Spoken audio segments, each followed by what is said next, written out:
Estoy en el grupo de usuarios de Barcelona que se llama CUBCN y trabajo en una empresa que se llama TSS, Transport Systems and Simulations, que lo que hace básicamente es desarrollar software para hacer simulaciones de tráfico. Hay que ponerle toda una red, la red de una ciudad, todos los trapasos, todas las luces, vale, todo un montón de detalles y empiezas a simular, lanzas coches, puedes simular pues, bottlenecks o puedes simular lo que quieras y básicamente vivimos de vender el software, un poco particular.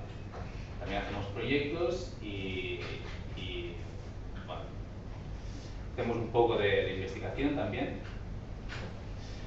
Entonces, a ver, el título es las reference classes. Yo quería saber un poco cuánta gente de aquí ha trabajado con C++, Java o Python, aquello que esté conocido. Vale, entonces, un poco la idea es, la reference class es una simplificación de las clases de objetos de estos lenguajes. Los informáticos es con lo que básicamente trabajan. Y bueno, una vez cuando te acostumbras a utilizarlo, la verdad es que todo queda mucho más limpio, todo queda mucho más nítido, bien organizado. Entonces, para aquellos que ya habéis trabajado con clases, probablemente esto os sonará, ya os digo, es una versión más simple. Y para aquellos que no lo habéis visto nunca, igualmente lo explicaremos desde el principio. Es decir, que esto es nivel 0. No sé bien cómo convenceros de que vale mucho la pena, pero bueno, cada uno que lo evalúe. Yo, bueno, estaba comentando ahora, hace poco dije, ostras, tengo que implementar un método y miré mi código y hacía un año que lo había implementado y estaba en reference class y dije, coño, mira, sí, es verdad, esto, no sé qué. Vale, funciona, y lo empecé a utilizar y quiero decir que una cosa de hace un año pues ya era casi como directo de implementar y era muy fácil, lo cual siempre se agradece. En cambio tengo otros códigos que no tenían reference classes y no los he vuelto a utilizar porque es que no sé qué demonios.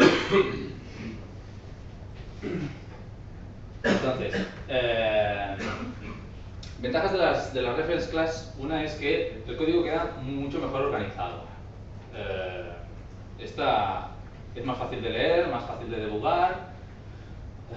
Se puede estructurar, bueno, esto también se puede estructurar en archivos si hacéis funciones o clases S3 o clases S4, pero bueno, es un gran qué.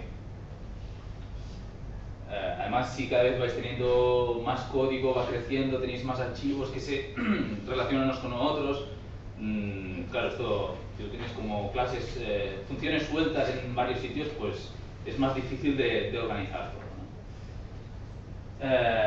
Bueno, las clases clásicas de R son las S3 y S4, que tienen ya bastantes años, y tienen un enfoque, me parece que es particular de R. Yo no soy informático, no sé si a veces he oído hablar de Functional Programming y que esto refiere a eso, pero yo solo las conozco para R, y cuando veis mucha documentación, a veces habla de clases S3, S4, no voy a hablar de ellas, las reference class no tienen nada que ver, y las reference class, como he dicho antes, son lo más parecido a C++, Java o Python, que es más lo que utilizan los informáticos. Bueno, ya veréis que esto mejora también el rendimiento a nivel de memoria, sobre todo si trabajáis con datos muy grandes, os interesa, porque uno de los problemas que tiene R es que cuando llamas a una función y le pasas un argumento, R lo copia. Con lo cual, si tienes una función dentro de una función dentro de una función, pues este objeto, si lo pasas 3 veces, lo copia 3 veces y está ocupando 4 veces la memoria que debería ocupar. Entonces, si estáis acostumbrados, no sé, a lo mejor lo de tecnología, trabajar con archivos grandes, pues este es uno de los motivos, que las reference classes evitan hacer eso. Bueno, está implementado por John Chambers, me parece que es uno de los que empezaron no sé si con S, antes de R, creo que estaba en el grupo, pero que es una persona así muy conocida en todo el mundo de R. Tiene un libro sobre cosas básicas de R, bastante recomendable.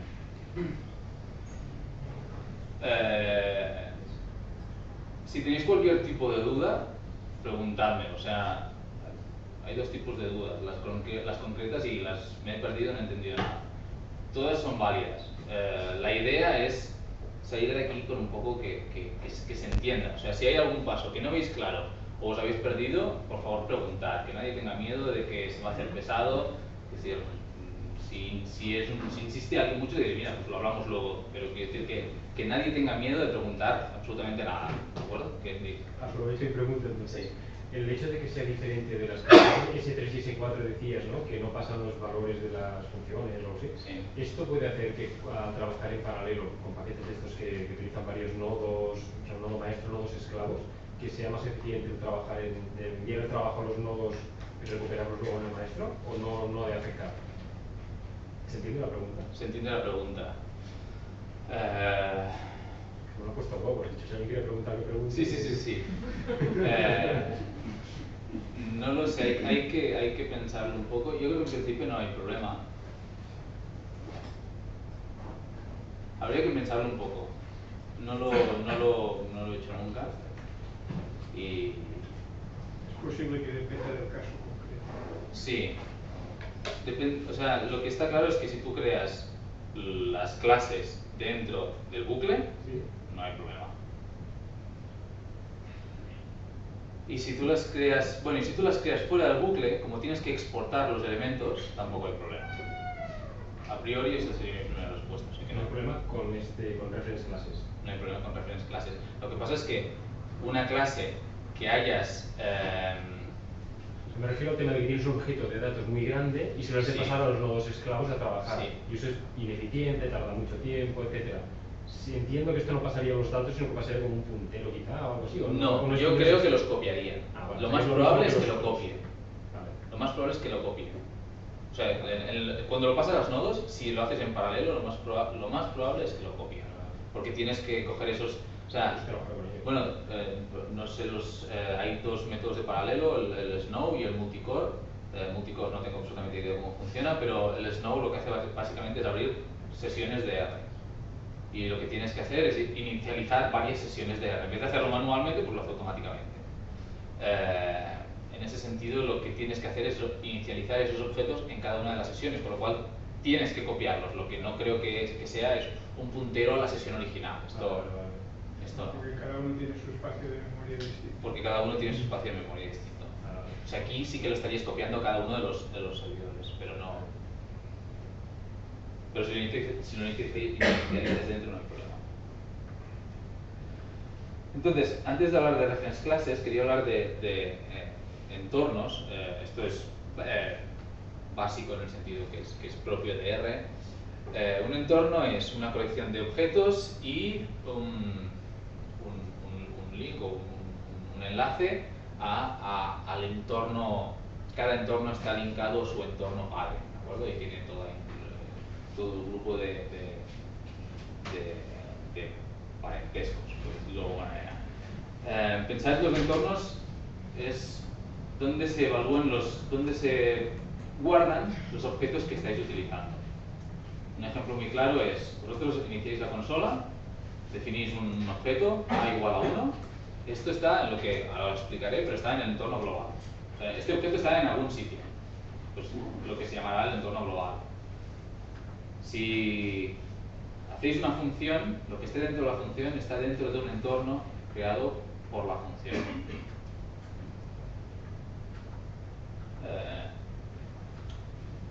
¿Se ve bien?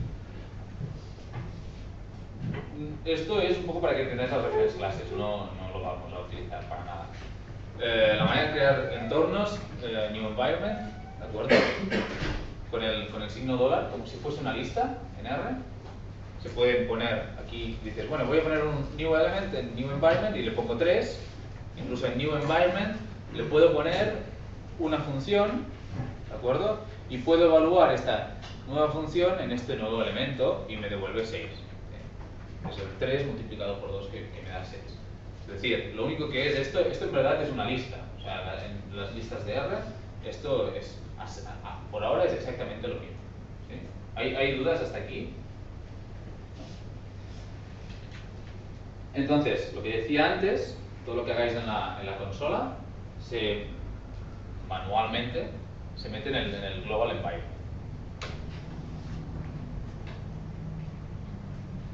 Cada environment está linkado a un padre, está enlazado a un padre. Entonces con esta función nos dice la cadena de linkados.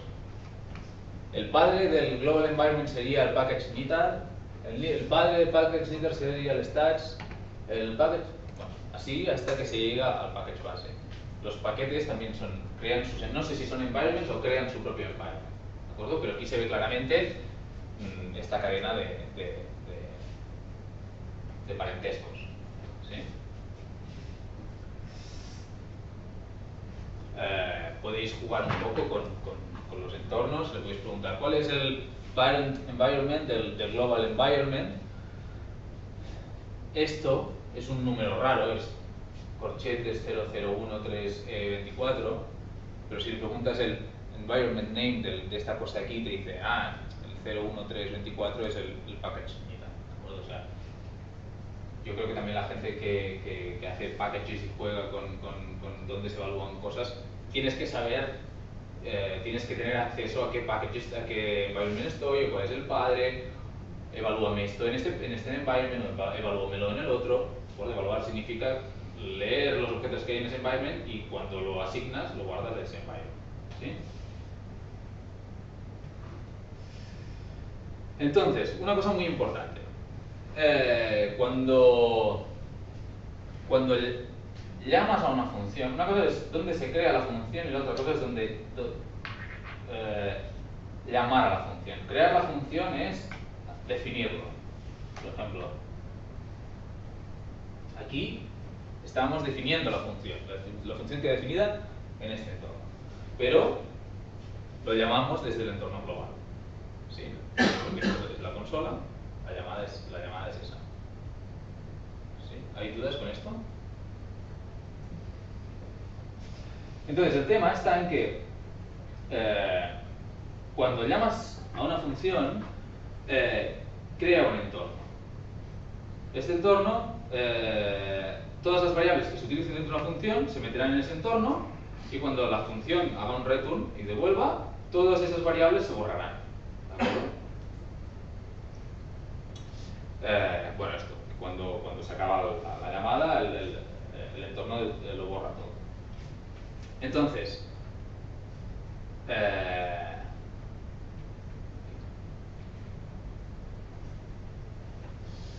aquí falta una línea.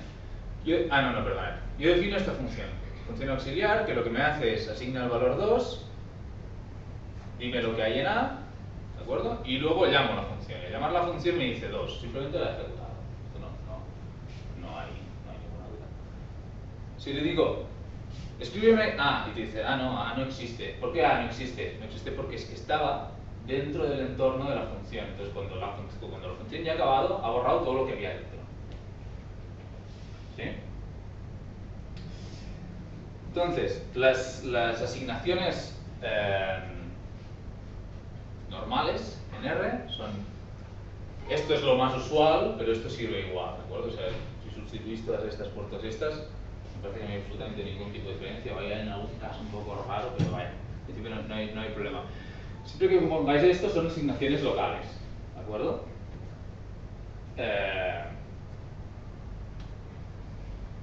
Un poco la misma idea, asigno un valor A, defino la función, llamo la función, me dice valor 2, pero ahora si le pregunto, obviamente sí que me devuelve, me dice esta es esta A que tú le has definido arriba, ¿de acuerdo? Y esto de aquí me lo ha asignado en el entorno global.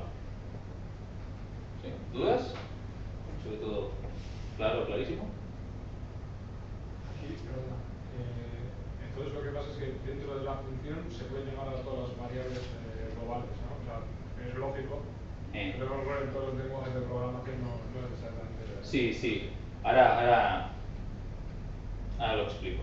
Este es uno de los temas. Bueno,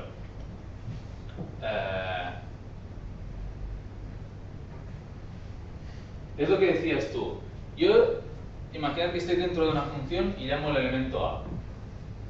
Si este elemento A está dentro del entorno de la función, entonces se refiere a ese. ¿Sí? Si esa función no tiene ningún elemento A, entonces ¿qué hace R? busca en el parent environment y dice, ¿aquí hay algún elemento A? No. Sube al otro, ¿aquí hay un elemento A? No. Y continúa hasta que o bien lo encuentra en algún parent o lo asigna en el global. ¿Sí? ¿Me explico? Entonces, si dentro de una función que no tiene A's, tú preguntas por una A que está definida en el global environment, irá subiendo, bueno, lo buscará en el global environment y lo encontrará. ¿Sí? Con lo cual, puedes definir, esto significa que tú en la consola puedes definir variables, puedes definir funciones y no hace falta que estas variables se pasen dentro para que la función sepa su valor. Ahora veremos un ejemplo de esto.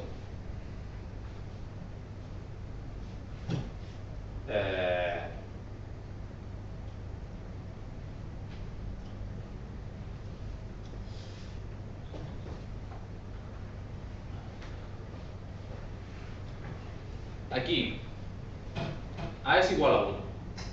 ¿De acuerdo? Defino esta función. Esto es un poco tricky, pero defino esta función y lo que le digo es, con este asignador de aquí, con esta doble flechita, le digo, no me asignes a la A que está dentro de esta función. Búscame fuera de la función a ver si encuentras una A. Y en la A que está fuera de la función le pones A más 1. ¿Qué pasa? A es igual a 1, ¿de acuerdo? Yo llamo la función. La función me asigna 1 más 1 y lo graba aquí. La pregunta es, ¿por qué me devuelve 1? ¿Alguien si aquí alguien lo ve? Está en el global. La que hay en el global es 1. ¿Por qué he evaluado la A dentro? Esta A de aquí es esta A de aquí. Y esta A de aquí es la de afuera. Y aquí lo que le estoy preguntando es por esta de aquí. ¿De acuerdo? Un poco... Y esa A a su vez es la que está dentro de la función, ¿no? La A, entre paréntesis, esa A es. Se tendría que haberle llamado ahí de... Sí. Dices, esta A es la que está dentro del entorno de la función. Y esta A es la que está fuera. Si ahora escribes A en la consola, saldrán 2. Exacto. Si ahora escribo A en la consola, sale un 2. ¿Sí? ¿Dudas hasta aquí? Una cosa un poco puñetera, que es lo que pone arriba de todo. Esto me parece que es importante para la gente que hace paquetes, y los paquetes buscan objetos en el entorno global. Esto es un poco, no hay mucho por qué preocuparse, pero que el padre, cuando una función crea un entorno, su padre no es el entorno que lo llama, sino es el entorno que lo ha creado. Es decir, si yo defino una función en un package y lo llamo desde el entorno global, cuando me vaya para arriba para buscar cuál es su padre, irá a buscar dentro del package, no dentro del entorno global. ¿Se entiende? ¿Lo vuelvo a repetir? O sea, el padre es el que crea la función, no el que la llama.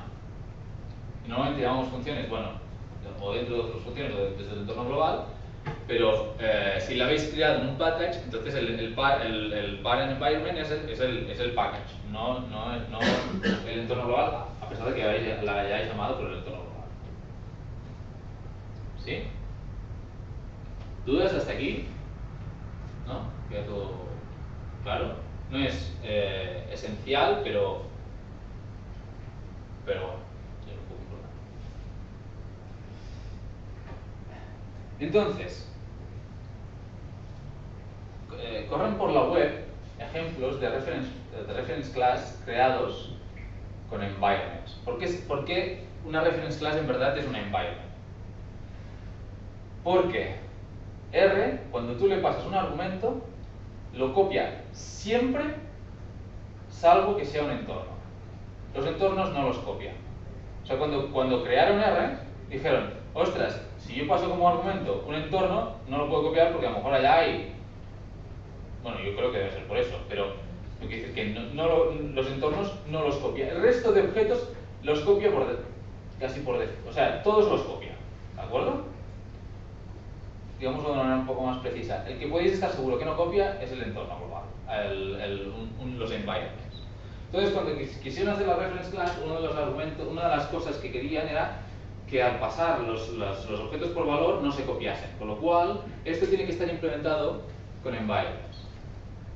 Entonces, la reference class, si más tarde, no recuerdo si está en el código, pero si tú se lo preguntas, le dices, ¿este objeto es un entorno? Y te dice sí, porque su construcción original es de entornos. O sea, reference class son entornos.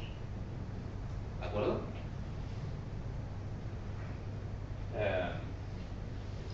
Bueno, lo que llevamos insistiendo, ¿no? De que cuando pasemos un argumento a una función que es una reference class o un entorno, pues no se copiará y esto permite ser más eficientes a nivel de memoria. Entonces, ahora ya nos olvidamos de la formulación un poco de entornos y empezamos a pensar en reference classes. ¿Qué es reference class? Reference class es una estructura que contiene fields, campos y métodos. ¿De acuerdo? Fields son objetos de R, cualquier cosa. Es igual. Y métodos son funciones. Aquí no hay mucha dificultad. Si alguien sabe de S4, yo sé muy poco, a los fields se le llaman slots. Cambiando. Entonces, veremos ejemplos, pero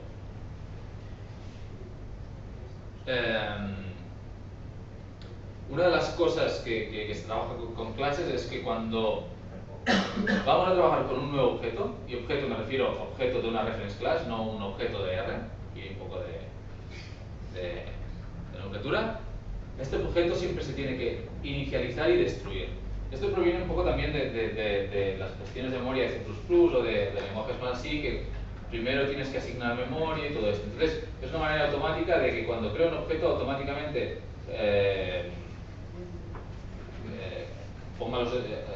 guarde los espacios de memoria y luego le tienes que decir una manera de finalizar, de manera de que al finalizar le diga, oye, automáticamente todo esto que me has creado antes, destrúyemelo.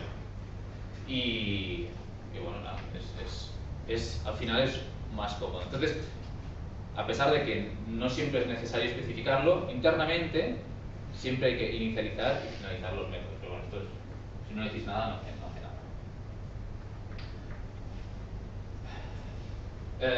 Instancias o objetos creados a través de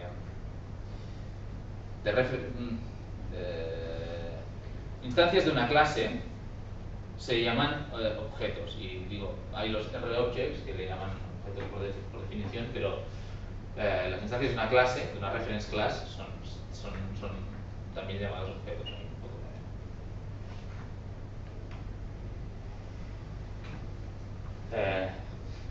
Y una de las cosas importantes a la hora de programar es que cuando trabajamos con reference class, lo que hacemos es estructurar mucho nuestro código.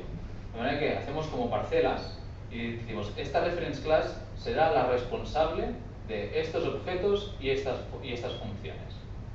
Con lo cual, cuando trabajemos con esto, si falla es por su culpa. No tengo que ir a buscar no sé dónde, sino sé dónde tengo que ir a buscar. Bueno, esto es un poco la teoría. Pero lo estructuramos de una manera que cada clase se haga responsable de una parte de las funcionalidades del código, incluso si queréis asignaciones de memoria, que aquí son muy pocas. Pero esto es un poco la filosofía que hay, ¿no? ¿Dudas hasta aquí? ¿No? ¿Voy más lento, más rápido? ¿Voy más lento? Más lento no. Más rápido tampoco. Vas.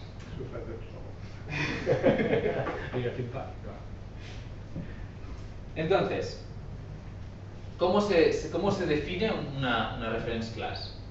Se define mediante esto, set reference class, le ponemos un nombre. Le ponemos el nombre, entonces, fields, estos serán los objetos. Tenemos que decir cada objeto de qué tipo es. Una data matrix, que será de la clase matrix. Matrix de R, esto es la clase estándar. Un determinante de la matriz, que será numérico, y la matriz inversa, que será una matriz. Entonces esto me crea el generador de reference, bueno, me crea una reference class con estos fields, con estos objetos. Entonces, aparte de los objetos, le tenemos que poner las funciones. ¿De acuerdo?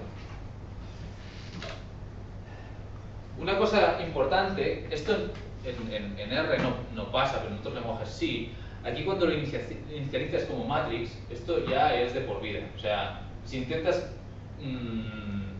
guardar un data frame aquí en algún momento, te va a decir que no, que esto es una matriz y que vaya, que ni de coña. Lo cual, bueno, a veces está bien, en otros lenguajes esto es por defecto. En R no pasa así, pero bueno, está bien, alguna vez detecta alguna probabilidad. Hay la opción de decir de asignarle el tipo N, porque dices, esto yo no sé lo que va a ser, pues cualquier cosa. También podrías iniciarlo todo a any, pero bueno, también podrías ponerle la reference class, ¿no? Un poco la...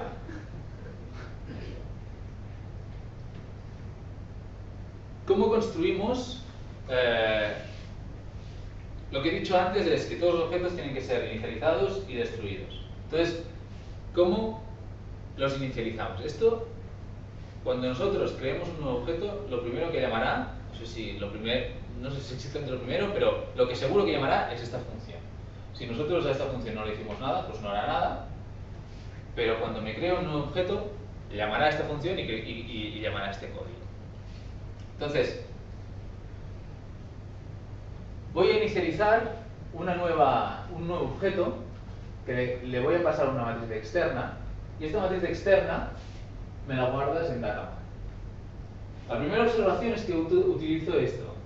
De ahí toda la historia de los environments. Para utilizar los fields de la reference class y para asignárselo dentro de la definición de las funciones, hay que utilizar siempre esto. Porque si no, cuando llamaseis la función, al finalizar la función, borraría estos objetos y no quedarían en ninguna parte. ¿Sí? Si alguna vez os olvidáis, R, al definir la función y llamar a R, os dice, oye, ¿estás seguro de que aquí no van dos cosas de estas, dos flechitas de estas? O sea que no es dramático que os lo olvidéis. Entonces, lo primero, bueno, yo trabajo con matrices y digo, normalmente quiero calcular el determinante y trabajo con la inversa y quiero que lo haga automático y paso a hacerlo gratis. Bueno, pues entonces me guardo el data matrix, calculo el determinante, lo pongo aquí.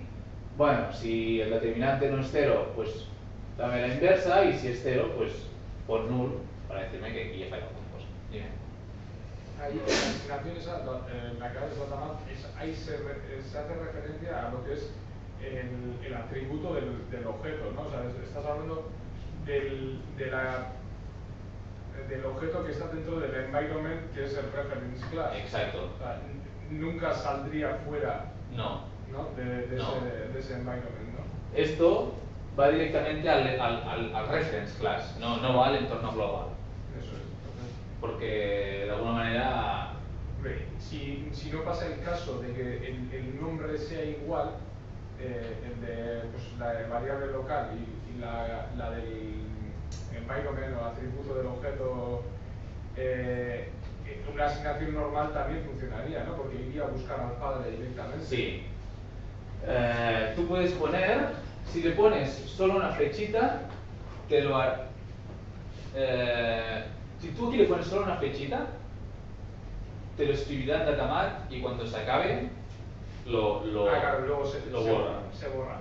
Eso Lo que tú te estás refiriendo a lo mejor es aquí, si en vez de poner xmat, me hubiese equivocado y hubiese puesto xmat, por ejemplo, entonces sí que lo iría a buscar al entorno global. Vale, perfecto.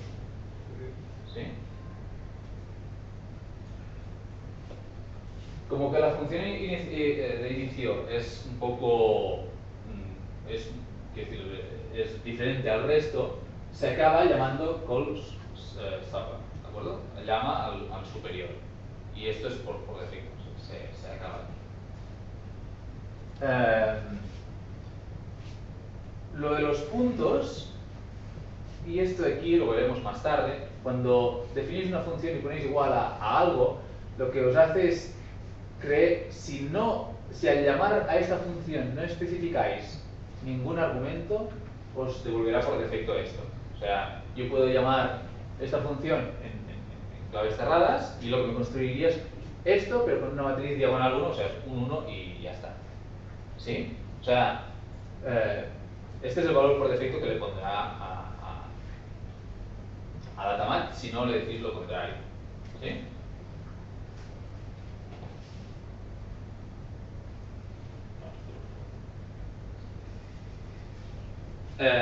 Y otra cosa que veremos más tarde es cómo referirse al propio objeto dentro de una función. Y es con .self. Ahora lo vemos.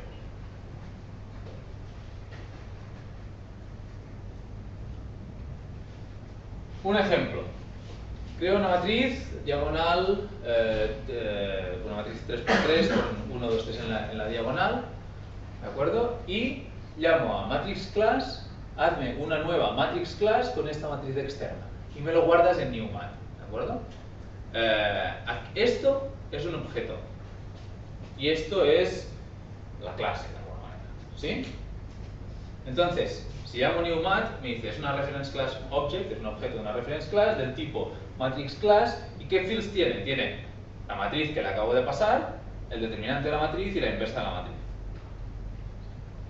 ¿Sí? Y aquí a lo mejor se empieza a ver un poco más clara la idea. Entonces, la idea es, trabajamos con referencias, inicializamos los objetos y al inicializar se procede una serie de cosas por defecto.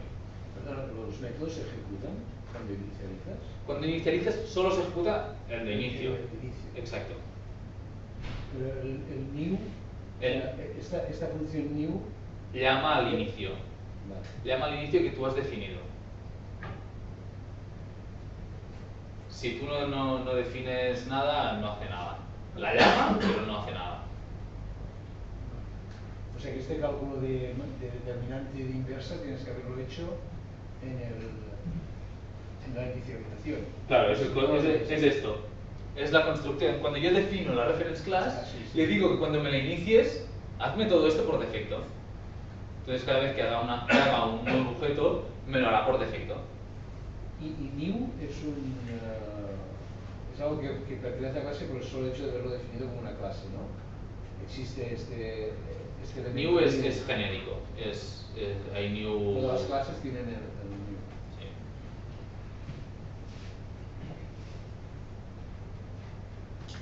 ¿Sí?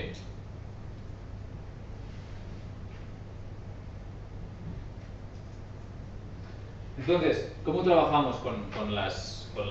Una vez tenemos esto definido, dices, bueno, yo ahora quiero acceder a datamat. Pues nada, como si fuese una lista, exactamente lo mismo.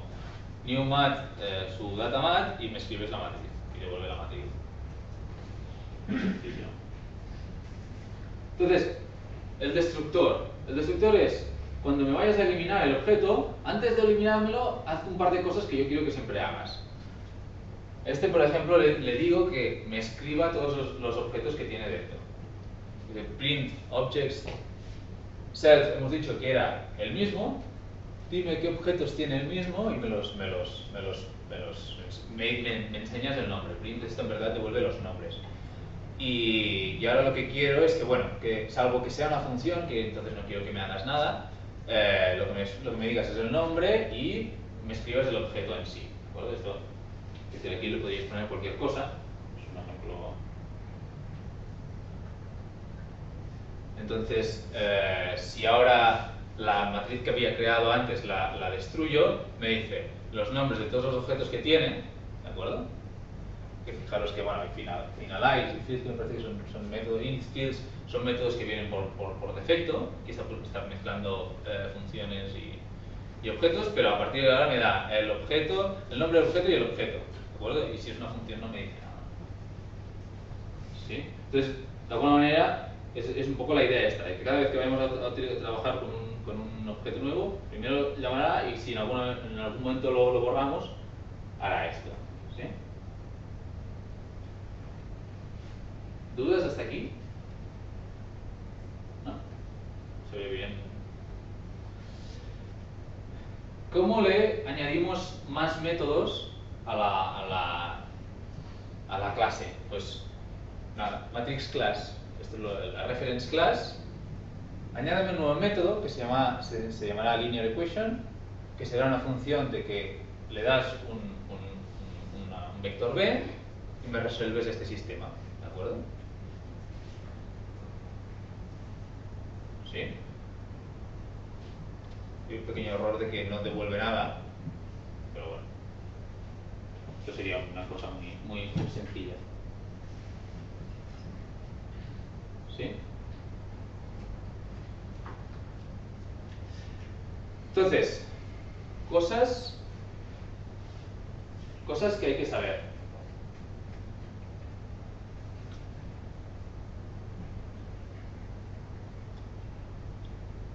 ¿Qué pasa si hacemos esta operación, que es típica en R?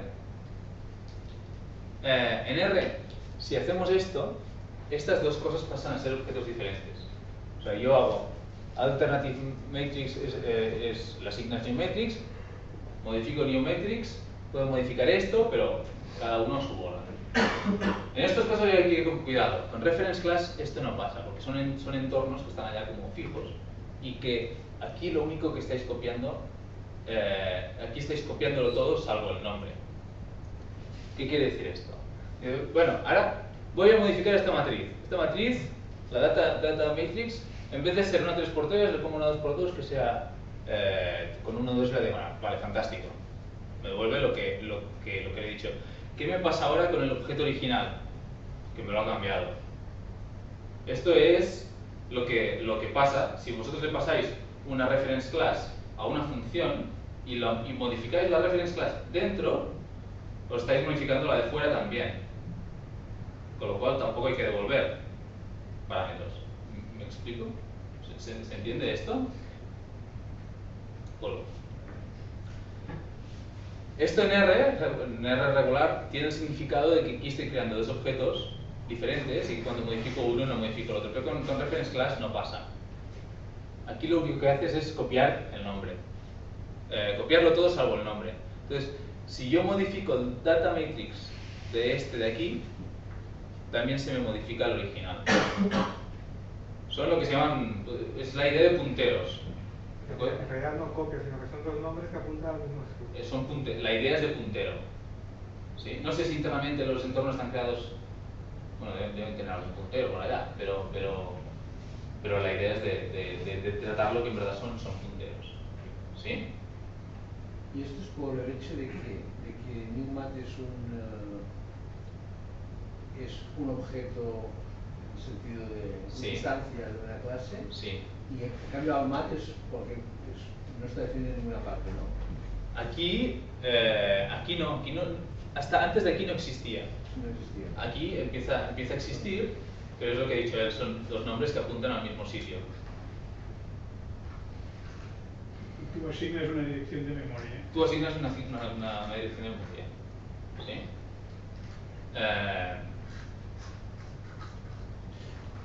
Y esto, entonces, si cogéis una función y llamaseis a new matrix, la modificáis dentro, se está modificando lo que hay fuera también.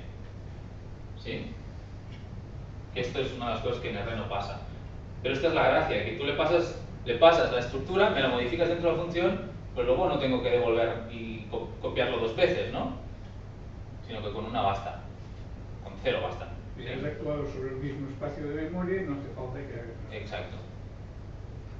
Que en verdad no son punteros, son environments. A lo mejor internamente son casi punteros, ¿no? Pero son environments. Entonces la manera de copiar es diciéndole esto, newmat copy.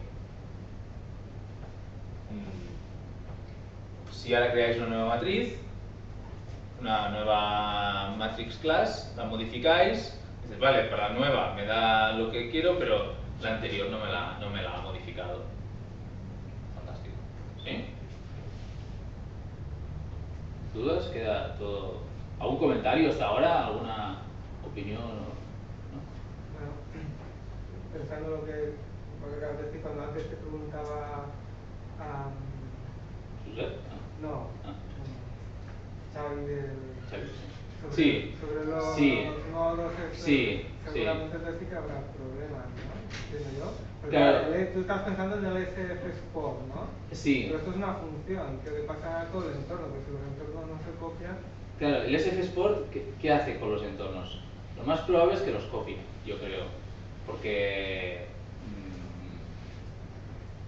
es que no puedes hacer otra cosa. O sea, ¿cómo se lo pasas a otra sesión de R, no? No lo sé, y puede que me esté equivocando, pero el SF Sport, o sea, cuando haces paralelo y abres diferentes sesiones de R, tienes que pasarle los objetos a R. Y la pregunta es, los objetos que tengo en mi original, ¿cómo se los paso a las sesiones que he abierto? Yo creo que probablemente los copiará, incluso sean entornos, pero no lo sé. ¿Sí? No, eso es lo que decías. Sí. Yo creo que habría que probarlo. Habría que probarlo, sí. Xavi nos hará un ejercicio. Perdona. Sí. Exactamente que el dollar copy paréntesis, ¿eso qué son? ¿Métodos propios de Sí, perdona. reference class o qué es? Cuando tú creas una reference class hay métodos propios que se crean por defecto. El initialize y el finalize los crea por defecto y copy y otros. Hay un help y show, no lo sé, hay cosas, hay pocos, hay 4 o 5, pero los crea por defecto. Fields también, para acceder a los campos puedes acceder con la función fields, que le pasas el nombre y accede y tal. Pero sí viene por defecto.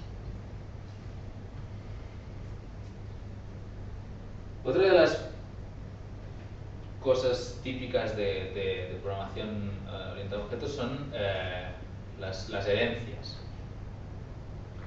Las herencias es, yo construyo una clase y quiero definir una clase más particular aún, o sea, que tenga las mismas propiedades, los mismos objetos y las mismas funciones, pero con ciertas peculiaridades, ¿de acuerdo? Entonces, no quiero estar reescribiendo el código cada vez que vaya a escribir una cosa aún más peculiar, porque puedo tener una cadena de clases de, yo qué sé, pues 5 o 6 clases, ¿no? Entonces, esto es lo que se llama herencia. Entonces, aquí pongo un ejemplo, voy a crear matrices simétricas, que obviamente las matrices simétricas son matrices, lo que quiero es que me cree primero una matriz y luego haga cosas como si fuese simétrica, ¿sí? Entonces, hazme una matriz que le llamaré, hazme una reference class que le llamaré symmetric matrix class. Fields, bueno, como las matrices simétricas diagonalizan, sé que puedo hacer valores propios, ¿de acuerdo? Que será un vector. Y le digo contains la reference class que he definido anteriormente. Entonces, en este momento, la symmetric matrix class será una symmetric matrix class, pero principalmente será una matrix class.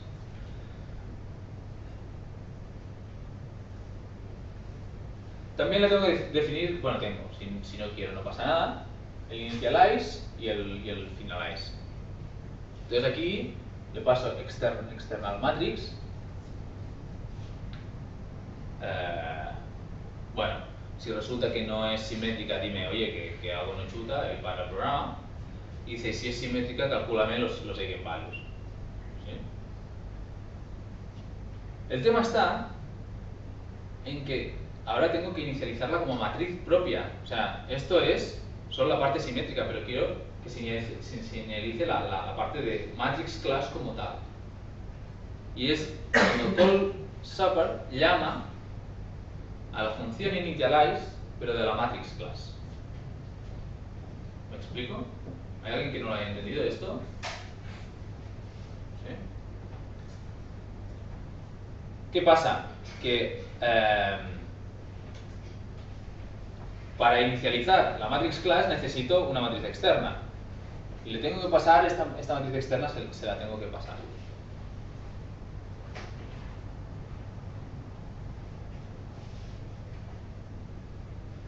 Bueno, un ejemplo, ahora creo una symmetrics class, una matriz simétrica con esa matriz, y me dice, bueno, tiene los campos datamat, determinantmat, inversemat y los eigenvalues que nos calcula directamente.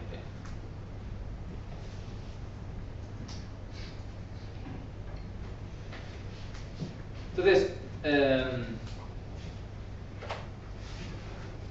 hay algunos pequeños detalles, nada del otro mundo, pero que bueno, que a veces son un poco puñeteros,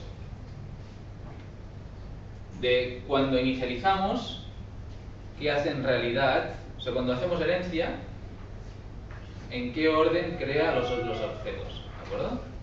Entonces, esto no tiene nada que ver con las matrices, simplemente digo créame una reference class que llamaré A, que tendrá un solo elemento que será numérico. Y cuando me lo inicialices, cógeme un elemento externo, print initialize, me guardas el elemento A, el elemento externo y call super, ¿vale? Entonces, aquí defino la clase, defino la iniciación, aquí creo un nuevo objeto y lo asigno a A. ¿Y qué me devuelve? Me devuelve initialize A. ¿Por qué? Porque al llamar al new, el new llama al initialize y el initialize dice el print. Todo. Hasta aquí no hay tema, ¿no? ¿Qué pasa si... Bueno, aquí vemos el elemento A, la nueva... Tiene los campos. ¿Qué pasa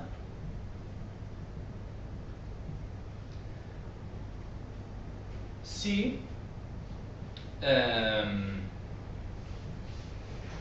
creo una reference class B que quiero que también sea A, ¿de acuerdo?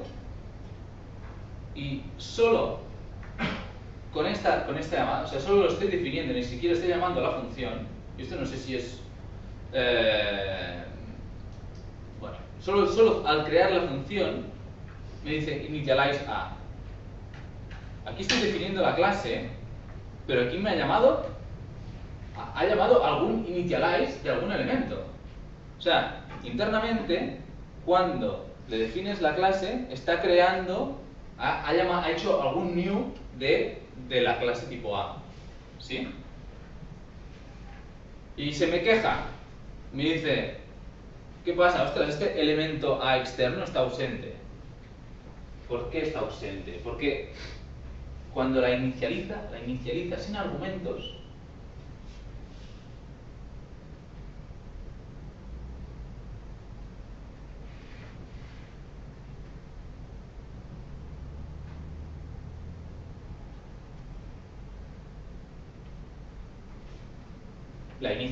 argumentos, y como aquí no le he asignado nada, dice, hostia, voy a hacer esto de aquí, pero esto de aquí no existe. Porque este de aquí lo ha inicializado por su cuenta sin argumentos. ¿Sí? ¿Se entiende un poco lo que está haciendo? Entonces, nada, es un pequeño detalle, pero ¿cómo se resuelve esto? Pues inicializando por defecto. Nada, si no pones esto, se te va a quejar. Si lo inicializas, defino aquí y curiosamente lo llama dos veces a la función inicialización. Esto yo no sé si es normal o no es normal, quiero decir, pasa, no es un ejemplo raro, pero que lo llame dos veces debe ser porque internamente hace algo. Y sin ponerlo por defecto, cuando tú creas la clase del B, ¿no puedes especificarle el elemento? Yo creo que no. Yo creo que no. No tienes... ¿dónde le dices...? O sea, aquí dentro tendría que haber otra opción de parámetros de inicialización. No sé, a lo mejor si pones coma y lo pasas, a lo mejor funciona. Porque a lo mejor tiene 3 puntos por allá y a lo mejor funciona. Podría ser.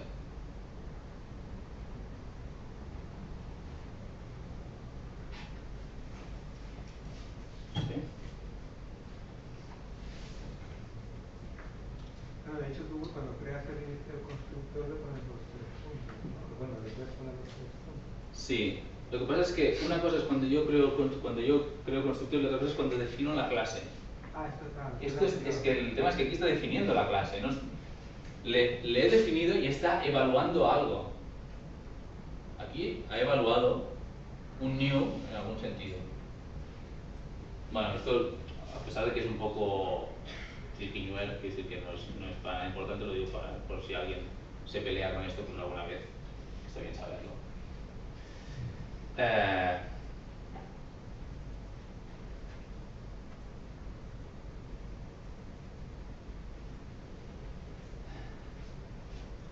Y otra cosa que la documentación insiste, que aquí en la definición de clase A no está puesta, pero aquí sí que lo he puesto, son estos 3 puntos que decías tú.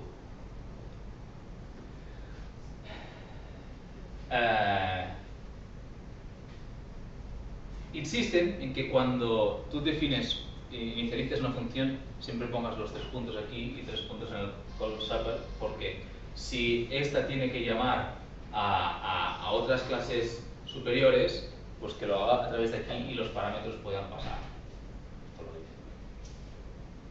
No, ya digo, esto para empezar no es para nada importante, pero bueno, si alguien se encuentra alguna vez, pues...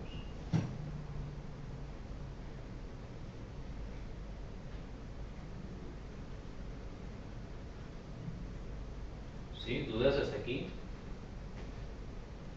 Bueno, esto no, pues hay que ponerlos. ¿Dudas? ¿Comentarios? ¿No? Es un poco técnico y es muy de programación, pero bueno, yo tengo que decir que yo todo lo hago con reference class y a mí me va muy bien, el código queda muy ordenado, incluso queda bonito de ver, que está como allá, todo bien puesto y tal. Bonito de ver, tampoco exageremos, es código. Otras cosas que se pueden hacer es poner documentación de las funciones. Bueno, esto realmente no creo que sea muy útil, pero aquí defino una función fun1 y si la primera comanda que le pedís es una cadena string, lo interpretará como que es la documentación de la función. Entonces, si a este le pregunto help de fun1, me dice, bueno, es documentation of fun1 in test class, que es esto de aquí. O sea, lo puedes documentar. Bueno. Supongo que esto mejorará con el tiempo. Las reference class son relativamente nuevas. Yo diría que son del 2010 cuando salieron, o a lo mejor el 2011 cuando salieron la versión básica, y antes de no salir por la versión básica tampoco es que estuviesen por ahí dando tiempo por internet. O sea, las pusieron bastante inmediatamente. También se puede debugar con la función trace. La función trace, esto para... Bueno, sin esto ya existe en R, o sea, puedes poner trace, la función que quieras. Esto lo que hace es que cuando entra la función llama a browser, que browser es para que se pare y para que puedas ejecutar paso a paso. Entonces, una vez tienes un elemento, una de las cosas un poco pesadas de las reference classes es que cuando la has creado ya no puedes modificarla, o sea, no puedes ir a los métodos, puedes modificar aquella en particular, pero es un poco pesado. Entonces, a veces, para encontrar los errores, bueno, esta es la manera. Te dice tracing, entonces cuando llamas a la función 1, te sale tracing, no sé qué, code from, lo que sea, y a partir de aquí es como si estuvieses dentro de la función que has definido en la reference class y puedes ir a hacer las roturas que quieras. ¿Sí? ¿Dudas hasta aquí? Entonces vamos a ver un ejemplo.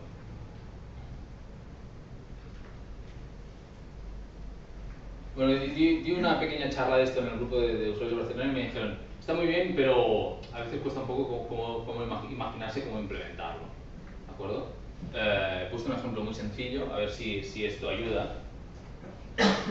Y la idea yo hago un poco de predicción en mi trabajo con temas de flujos de tráfico y digamos, a veces quiero probar diferentes métodos de predicción y entonces lo que hago es, por un lado tengo el dataset y por el otro lado el data, bueno, aquí la estructura de datos que tenga, en mi caso son detectores, con flujos, velocidades, lo que sea, y por otro lado los métodos de predicción. Entonces lo que defino son clases de una estructura de datos y una estructura para los métodos de predicción. Entonces lo primero que hago, bueno, la data structure y el forecasting. Entonces lo que haré es implementar ordinary least squares, que es mínimos cuadrados, ¿sí? Entonces, lo primero, voy a definir una estructura de datos. Esto no tiene nada que ver con tránsito, simplemente era un poco la excusa. Una matriz, en qué día, un vector de días. Cuando me inicialices el método, lo único que tienes que hacer es coger la matriz externa y guardármela en Data Matrix. Y yo en esta matriz, los nombres de las filas serán días. Y yo quiero saber qué días son, ¿no? Pues me coges las row names, los nombres de las filas, me las conviertes a fecha y me lo guardas en ellos. O sea, tengo la matriz y tengo los nombres de las filas o en qué días pasaron las observaciones que desean. Y llamo al de arriba, ¿no?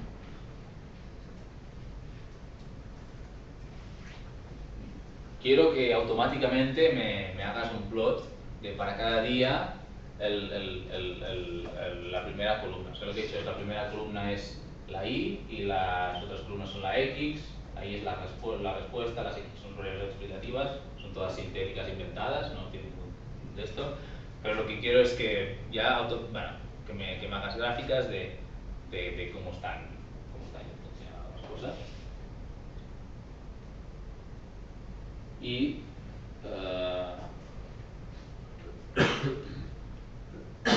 muchas veces quiero probar cosas con conjuntos de días, entonces pásame una lista de días seleccionados y seleccióname dentro de la matriz solo esos días que están aquí, ¿de acuerdo? O sea, es esto. Cógeme un subconjunto indexado por los días de la matriz. Entonces, esto es como se crea la matriz sintética, no tiene ningún tipo de importancia. Y aquí creo, esta datamat es la matriz, creo una estructura de datos y quiero que me hagas el plot. Y me hace el plot. O sea, aquí la ha inicializado, ha llamado, ha hecho todas estas historias y cuando llamo pues me hace el plot.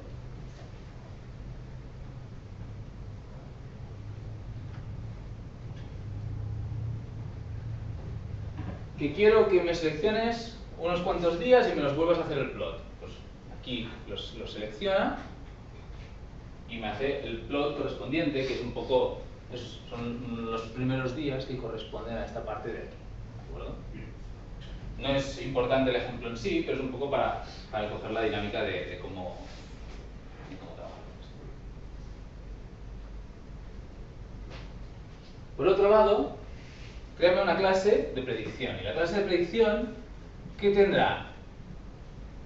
Tendrá un modelo, porque yo lo he implementado con el OLS, pero podéis utilizar el método que queráis, pero lo que casi seguro que habrá es un modelo, una predicción. El modelo, como puede ser que lo llame de varias librerías y no tengo ni idea de lo que va a ser, le digo any. Y call medians, las medianas por columnas, es por si hay algún missing data, pues que lo rellena. Tiene dos funciones básicas: constrúyeme el modelo y hazme la predicción del modelo. Esto es casi lo mismo que lo que hemos visto en por la mañana, que había el predict. Pues esto sería lo mismo. Es el predict y el build. El build es cada tipo de función. Esta mañana tenía su nombre diferente, ¿no? Entonces, créame el método. Y en el método lo primero que me interesa es calcular las medianas por columnas, por si más tarde en la predicción tengo que hacer algún tipo de acuerdo? O sea, lo primero es esto. Y por otro lado, el predict.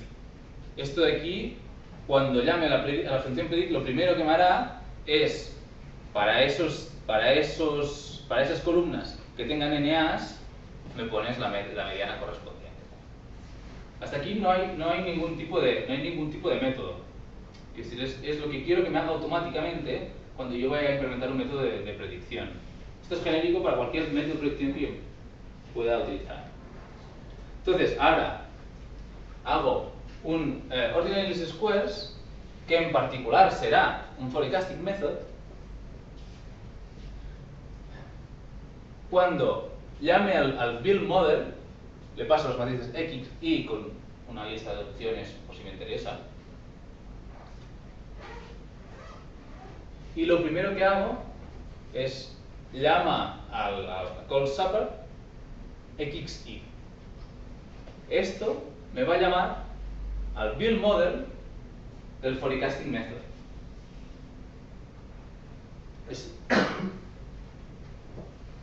Eso lo que me va a llamar es a esto de aquí. Voy a ejecutar este código y cuando acabe va a poner el método. ¿Se entiende? ¿Un poco espeso quizás o una duda con esto? La idea de esto es, hay ciertas cosas que cuando voy a hacer predicción siempre las voy a hacer. Entonces no quiero hacerla para cada método. Pues las pongo en forecasting method.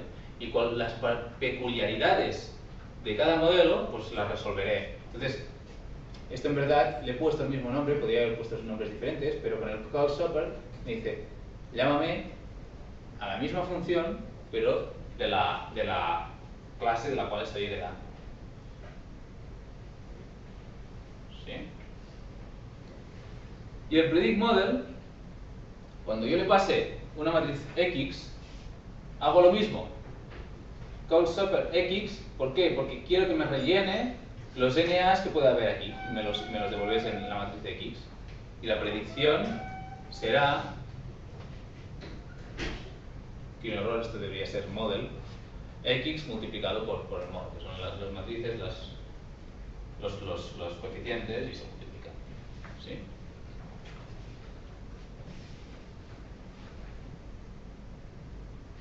No sé por qué funciona, porque no debería funcionar, por lo que acabo de decir. Pero bueno. Entonces, ahora con la creo un nuevo OLS method, que es un forecasting method y un OLS method, ¿de acuerdo? Créame el modelo con la primera columna y las columnas restantes, que esto es la X, eso es la Y, y predíceme otra vez con la matriz X y me devuelve los resultados.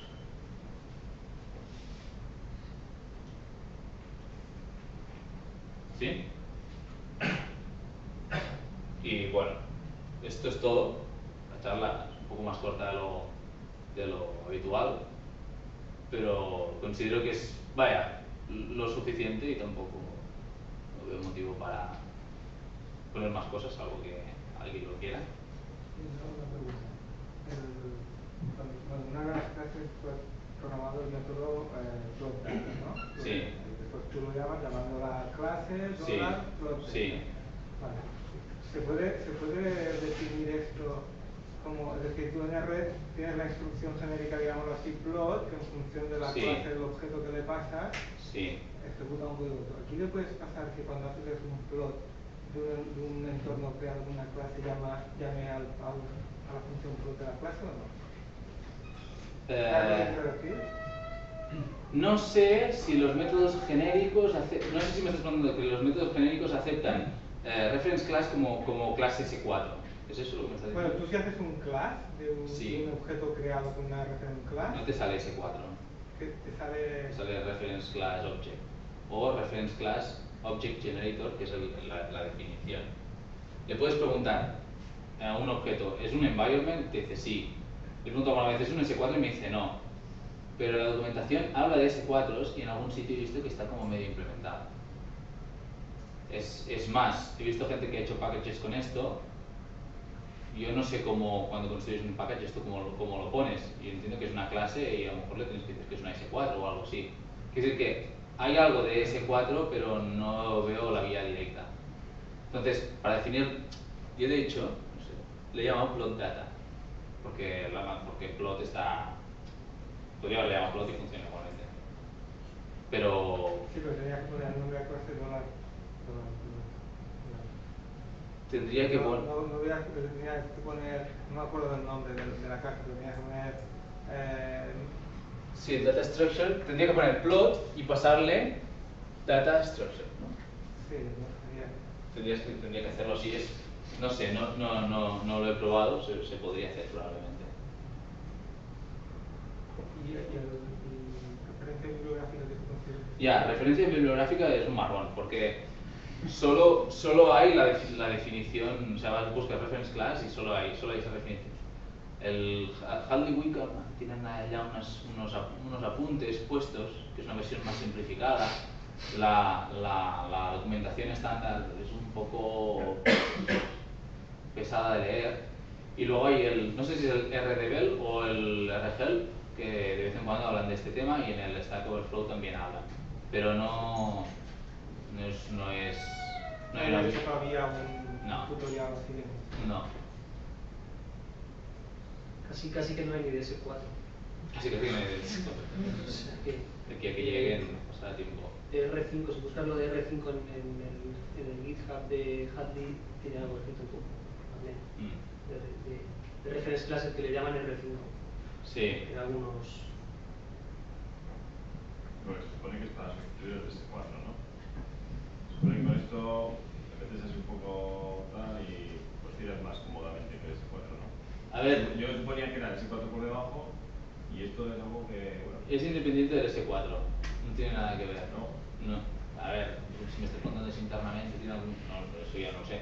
Pero quiere decir que no. Las S4, yo he visto algún tutorial pequeño, pero está enfocado de una manera diferente. No tienes que un objeto que... Bueno, la idea es la misma, ¿no? la idea es... Lo que pasa es que este es muy dinámico y el otro es mucho más táctico, te vas creando los objetos. Tiene lo que has explicado al principio. Yo S4... Yo no soy programador, pero aprendí un poco así de trancas y barrancas C++ y luego pasé a R. Y en C++, en mi trabajo, por ejemplo, todo el mundo trabaja con C++, y cuando códigos enormes están, o sea, lo de las clases y esto es pan de cada día, y los programadores, o sea, bueno, no sé si hay algún programador aquí, pero creo que lo utilizan muy a menudo. Entonces, llegué a R y poco después aparecieron estas clases y los empecé a utilizar. Y para mí fue un alivio, porque hasta que no estaban, es un poco marrón. Pero las S3 y las S4 no salen en ningún... son totalmente diferentes. No las conozco, pero sé que son totalmente diferentes. ¿Sí? ¿Alguna duda? Sí.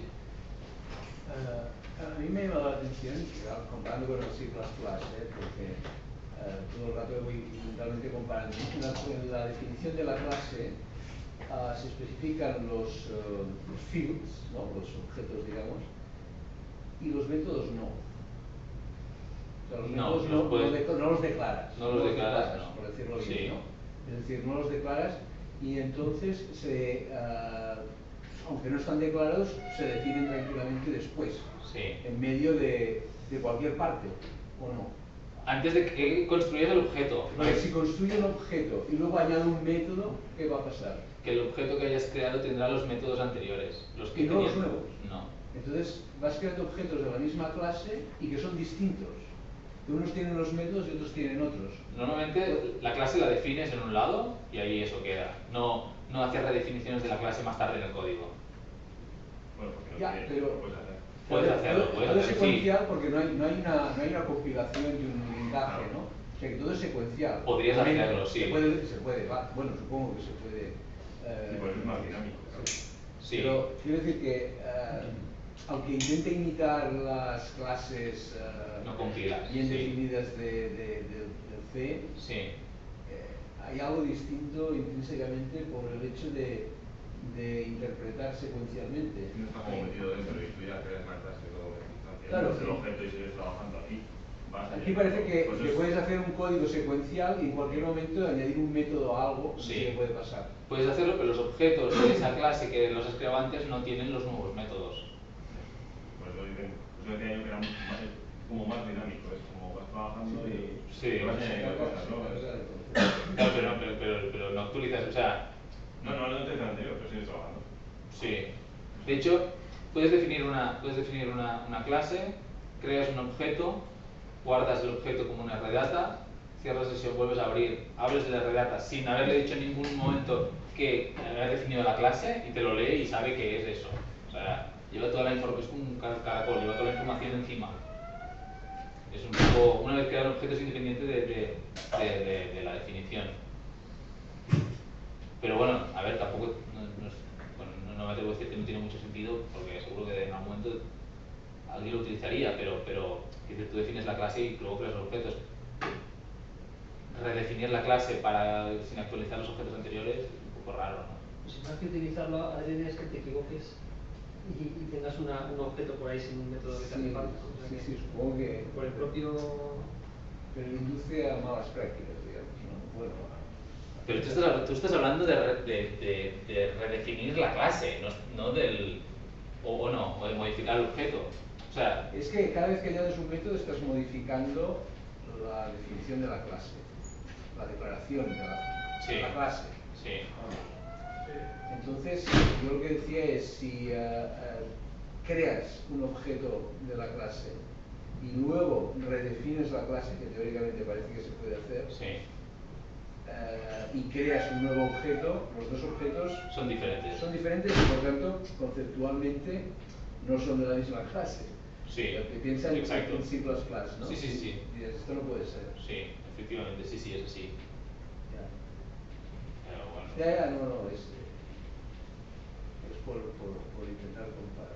Sí, seguramente es la mejor manera que he tenido para aproximar a lo que es orientación a objeto, tipo C++, pero tiene sus limitaciones. Sí. Entonces depende de tu autoorganización, no tienes la seguridad que te ofrece al compilar, que te da mensajes de error. Tienes que autoexigirte una definición de estructura y de métodos como si estuvieras en un fichero de cabecera. Puedes hacer un log de fields, no sé si de funciones, o sea, hay otra función que es un log que puedes bloquear ciertos fields. No sé si puedes bloquear las funciones también, que tú hablas de añadir funciones, pero bueno. ¿Bloquear? Sí, de que una vez que lo has definido ya nadie lo puede tocar, nadie lo puede modificar. Lo lógico, atendiendo a lo que dice él, es que cuando tú has definido una clase, si esa clase sabe cuando has creado una instancia, te diera un mensaje de error si tú pretendes crear un nuevo método. Sí, eso no. Además que son environments, no es... Estoy un poco en eso que es eso, ¿no? Es más bien una adaptación. He encontrado el camino de adaptarlo, pero no han cogido R y lo han hecho de nuevo para poder pasar objetos sin copiar memoria. Y hablando de compilación, yo no lo he probado ni con código ordinario de R, pero se representa que ahora se puede semicompilar, ¿no? R y ejecutarlo como bytecode. Yo lo probé alguna vez con reference class y...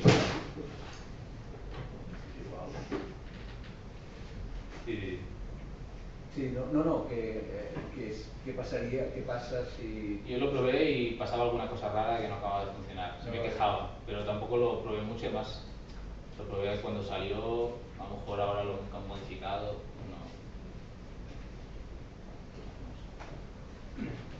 Sí. ¿Más dudas? ¿Algún comentario? No sé si parece muy raro, muy normal. Es un poco técnico, pero... No, me parece más claro que las sexuales, ¿no? Como que ya decir, A ver.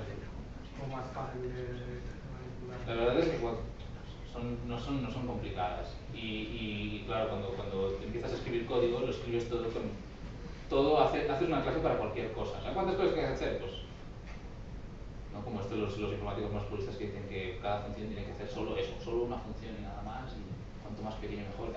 No sé, pero que sí que tienes que... O sea, al final acabas haciendo un método para cualquier cosa, una clase para cualquier cosa y queda todo bien organizado. Que, claro, si tienes un código que son 10 archivos grandes, pues bueno, pues es extractable, no es una barbaridad. Digo 10, no sé, habrá quien tiene 50. Sí. Pero aparte de por la organización del código, mejora la eficiencia del programa, o sea, va más rápido, ¿no? Utilizar esto. No gastas tanta memoria, porque cada vez que pasas el objeto por función no lo copia. Esto son las dos. Yo internamente para mí es de organización, y ya te digo que, no sé, cuando te acostumbras es como lo haces todo así, que a pesar. Pero bueno, luego hay la cuestión de memoria. En principio tiene que ir. Creo que en mi caso sí que hice algunas pruebas y sí que me iba más rápido. ¿Sí? Bueno. No sé si está. Bueno, supongo que están las jornadas por ahí, pero quiero decir que si cualquiera tiene dudas o lo que sea, me quiere enviar un correo, he probado de hacer no sé qué, a lo mejor con Xavi probamos lo de hacerlo en paralelo y tal algún día, este es mi correo, o si no en RS también parece que está por algún sitio. Muchas gracias.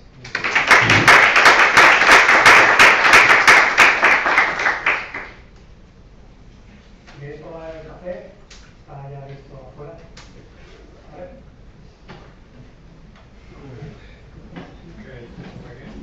Bueno, un café y después segundo cubierta y después suavito.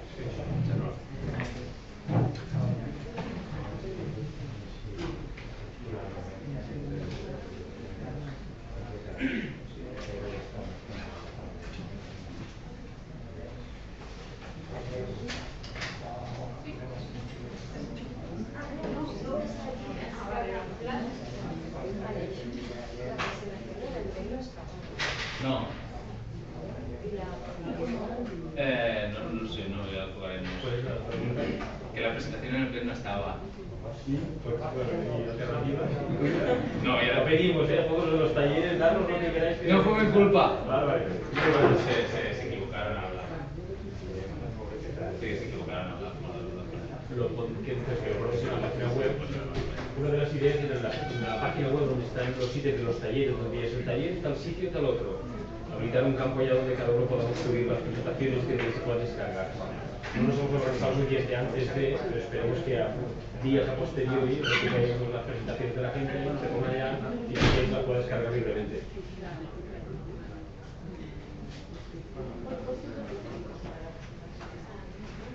Sí, lo que enseñaron en el HTML y luego hay ayer. Vale. Puedes escribir en Markdown. Esto lo conoces. Es muy fácil si utilizáis el resto.